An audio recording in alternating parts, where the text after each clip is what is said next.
बीच cleaning तुम्ही waste मॅनेजमेंटच्या under दिवच्या ना म्हटलेलं असं असं तुझे किती म्हणणार It is a slow and steady. हां We are doing all these things under waste management. Okay. Waste management ministry is formed. हां So it will take some time. But All people of Goa has to realize that cleanliness is very important thing. So beach cleaning will be brought under waste See, it management will take time. But it will be brought Every MLA, every elected representative have to understand this problem.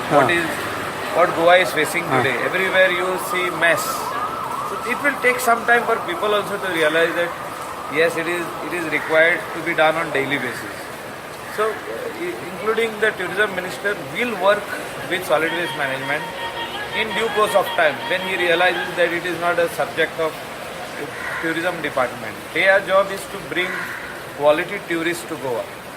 Their job is to see that how we can tap in good Indian clientele who are right now going to Singapore, Malaysia and Thailand and other countries, Georgia and all those other Mauritius and other countries instead of coming to Goa.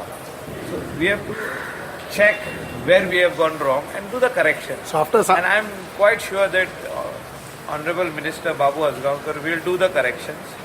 Let him continue with the beach cleaning. I have no issue. As and when they require our services, we will step in. And very soon they will realize that it is not their subject. It is the subject matter of solid waste management. Because we are running the plant and they cannot give us sand all the time because the digester fails. So the people who are collecting waste have to be in coordination with the Solid Waste Management Corporation, our engineers. We have around 10 engineers. So they have to be in coordination with them. So it will take some time to get them Take some time for to get the beach cleaning under solid waste yeah, management. it will take some time. Let them only tell us. Let Babu Asgaonkar only tell that yes, let the beach cleaning go to solid waste management. I am not asking. Okay. I don't want to ask. I am not interested in asking. So let them only tell us. We will do it.